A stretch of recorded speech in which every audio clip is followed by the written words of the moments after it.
กราบสบายดีและสวัสดีจ้าพี่ๆ FC ทุกคนทางฝั่งไทยหรือฝั่งลาวหรือว่าต่างประเทศเนาะมื้อนี้มาพบกับ2น้องเอิ้นสาวลาวคือเก่าเป็นจังไดทุกคนหลังจากที่เอิ้นบ่ได้ลงคลิปมาหลายมื้อปาคิดฮอดพี่ๆ FC ทุกคนเด้อทุกคนเด้คิดฮอดเอิ้นบ่น้องบุญบ้านเฮามื้อนี้มาเลาะกินข้าวปุ้นอยู่เฮือนสะหญิงกำลังมาฮอดเฮือนสะหญิงมาเลาะกินข้าวปุ้นนำสะหญิงได้เดี๋ยวนี้เดี๋ยวไปเบิ่งน้ำข้าวปุ้นสะหญิงกันเด้อทุกคนเพิ่นอันเฮ็ดจั่งใดแหน่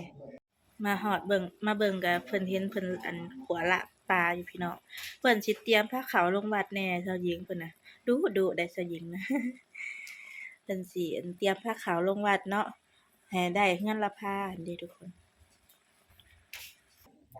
นี่เสียงคือน้ำข้าวปุ้นป๊าดพี่น้องเพิ่นเฮ็ดนะแบบว่าอันเอาลูกศิษย์มาลอยหนาคักอะลีบ่มีผักบัวซั่นเนาะมักใส่มันดูมีน้ำยาป่าอืมอ่าเดี๋ยวสิมาซิมเลยทุกคน อันนี้ก็สิเป็นกระปุ่นกระปุ่นซะยิงเพิ่นเอา5 โลพี่น้องหลายเติบได้5 โลเดี๋ยวสิมากินกระปุ่นซิมกระปุ่นสิฝีมือซะยิงก่อนเด้อเตรียมถ้วยมาใส่สะเอิญกินบ่หลายดอกจักเดียวก็พอ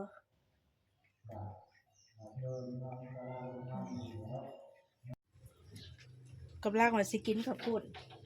หานี่มาแล้วก็บ่เห็นแล้วซะยิงเพิ่นว่าเพิ่นลืมพี่น้องลืมซอย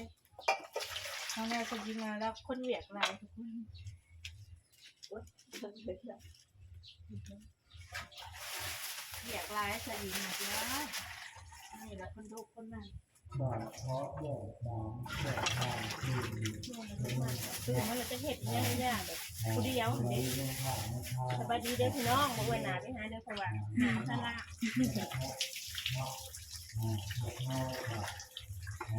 กำลังกินข้าวปุ้นซะจิ๊บเหยื่อจะได้เอ้ยค่อยลืมเพิ่นว่า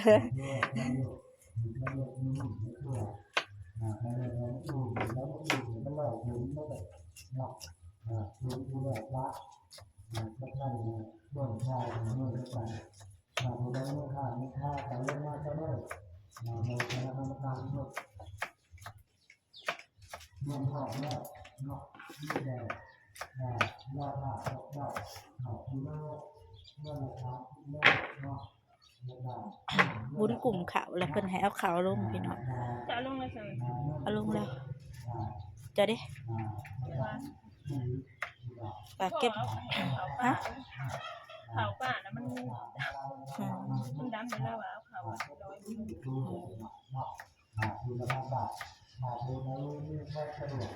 มีหมักถั่วกับผักกะหล่ำมักเมียจ้ะผู้ลางคนเขามักกะใส่หัวปีน้ำเนาะไม่ได้หน่อยก็มาก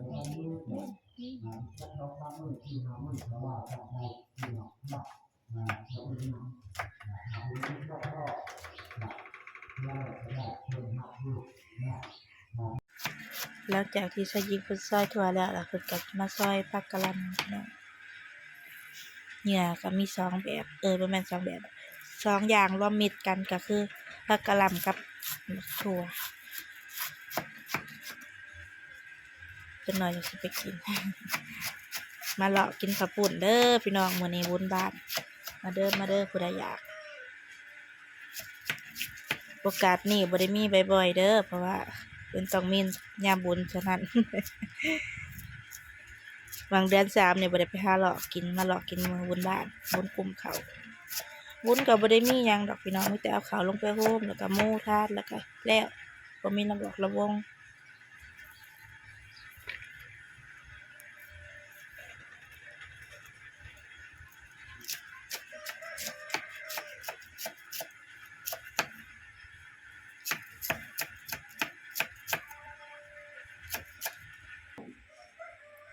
อันนี้สิเป็นขนมมกพี่น้องซะยิงเพิ่นก็เฮ็ดวานนี้เพิ่นเฮ็ดวานเพิ่นเตรียมวานนี้ห่อขนมมกแล้วก็เฮ็ดน้ำข้าวปุ้นขนมมกเพิ่นก็เพื่อฮอดมื้อใหม่มาก็เบิดแล้ว วันนี้ก็สิกินข้าวปุ้นกันตะกี้ก็แล้วว่าสิกินแล้วว่าบ่มีเหงื่อซอยเหงื่อแล้วเลยมากินก่อนจะเฮ็ดหยังอีกขัว ขวดละ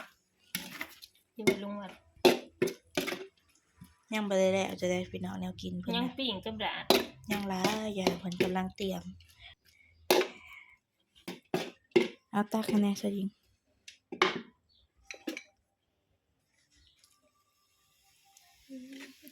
ตัดขอทานเนาะพี่น้อง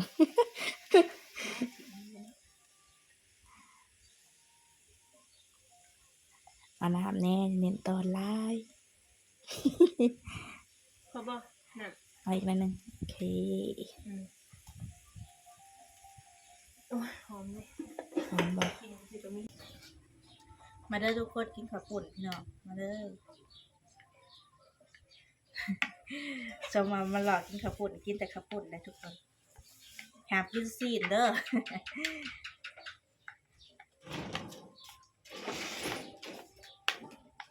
คานุวิไปโรงเรียนบ่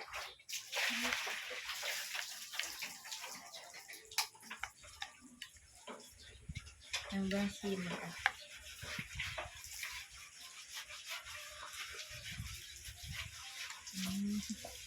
สุดยอดทุกคน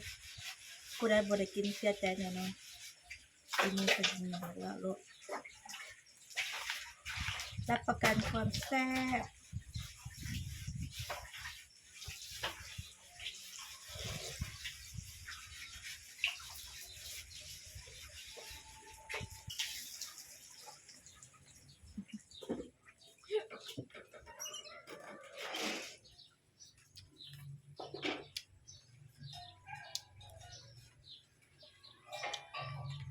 ยกถ้วยซะลูก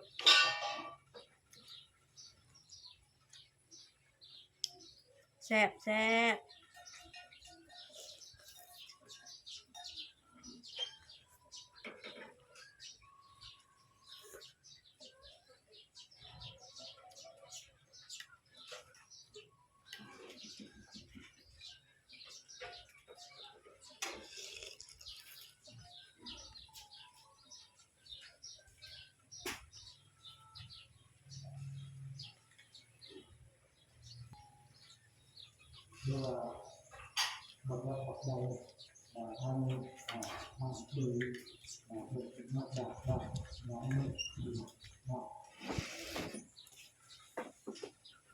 โอเคทุกคน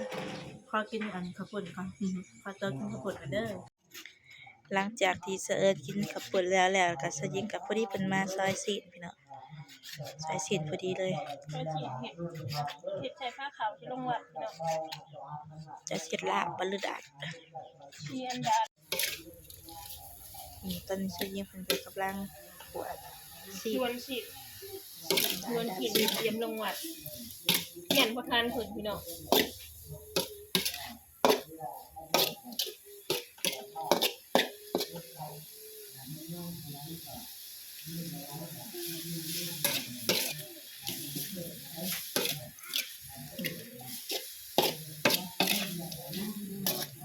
บ่มีหมักเล่นเนาะ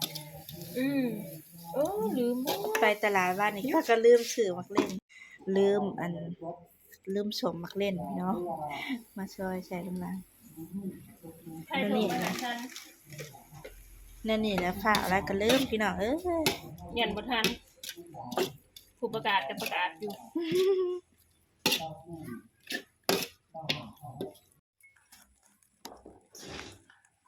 ชอยยิงเพิ่นแลบไว้ก่อนทุกคน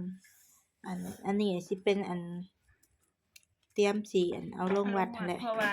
คันทำบ่แลบไปแหละแมงวันนี่ยังสิตึกทุกคนคันเฮาแลบบ่ได้นี่แหละคันนี้มันบ่มีแมงวันมันก็เฮาก็ต้องแลบแนวนี้ สิมีดาดซีดแล้วก็ขัวซีดแล้วก็มีลาบปลาไข่ปลา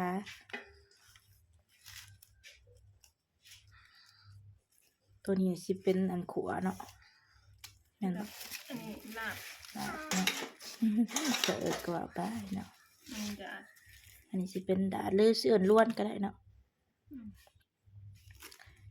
ลาบดาดลาบซีดแล้วก็ดาดซีดแล้วก็ลาบปลาแล้วก็ไข่ปลาเนาะแล้วก็มีแจวเพิ่นเฮ็ดแล้วเตรียมไว้แล้วยังแต่พักแล้วหน่อยจังสิไปล้างมาใส่น้ำล้างพักบาดสิลงไปแล้ว ไก่สิลงพุ่นแหละกำลังอันเฮ็ดกระปุ่นให้อันเด็กน้อยพี่น้องเขานัวอันแล้วก็ทาเบยบอกก่อนผู้ละจับกับพ่อละเด็กน้อยจันเขากินบ่เบิดเอาแม่นว่าที่หรอกแม่นเขาเจ้ากินบ่เบิด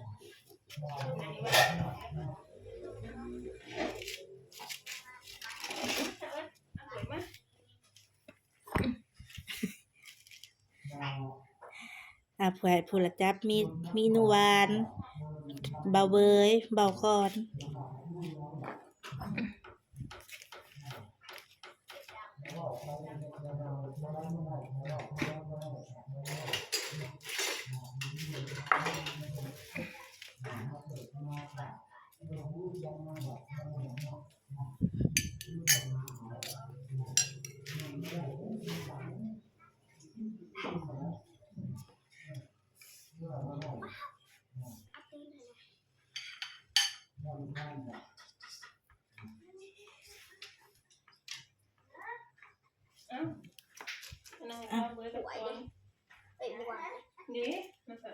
ครับเด็กหน่อยมา4คนเนาะพอเตะมานำหลังมีแบบเต้ตะเบยนัวหวานแล้วก็บากอนเป็นกันได้เด็กๆแซ่บบ่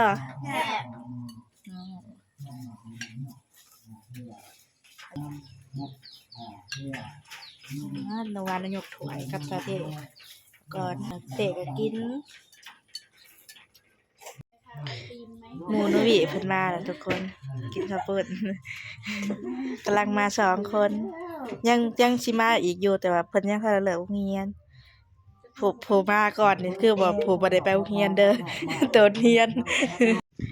ตอนนี้ก็กำลังย่างลงวัดเนาะกำลังเอาผ้าขาวลงวัดทุกคนจะยิงเพิ่นย่างก่อนเพิ่นย่อผ้าขาวอยู่สลินเนาะเพิ่นก็ยังอยู่ในเรือนเพิ่นบ่ได้ลงดอกเพิ่นบ่ได้เฮ็ดผ้าขาวลงเพราะว่าเพิ่นสิมีหมู่มากินข้าวปุ้นนำแล้วเพิ่นก็ถามหมู่เพิ่นมาเด้ทุกคนเดี๋ยวไปเบิ่งว่าบรรยากาศอยู่วัดเฮาน่ะมีหยังแหน่แล้วมีหยังขาย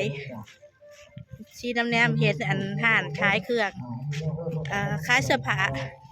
ร้านขายเสื้อผ้าไปสิฮอดวัดแล้วตอนนี้ก็ลงมาฮอดวัดแล้วทุกคนเอาผ้าขาวไปห่มแล้วตอนนี้ก็เพลพอดีคนไทยกันทุกวันเนาะมันจึงแข็งคนมาจากกาดอยู่วัดกะลาอยู่เนาะ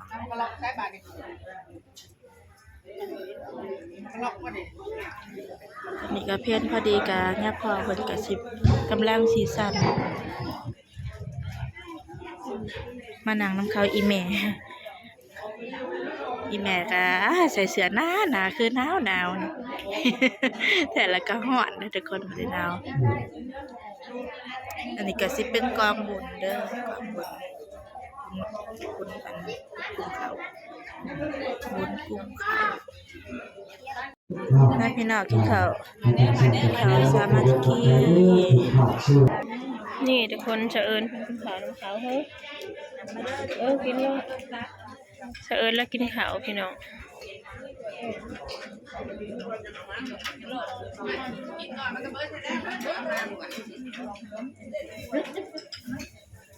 แซ่บบ่เฉอิญแซ่บบ่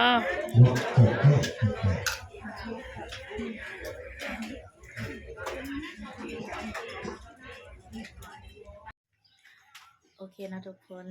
ตอนนี้ก็ขึ้นมาแต่วัดแล้วกินข้าวแล้วก็ถ้าผู้ใดมาคลิปนี้ก็อย่าลืมฝากกดไลค์กดแชร์กดติดตามแล้วกดกระดิ่งเพื่อแจ้งเตือนเนาะแล้วก็เป็นกำลังใจให้สาวๆนี่เด้อจ้าสำหรับวันนี้กราบสบายดีและสวัสดีจ้าบ๊ายบาย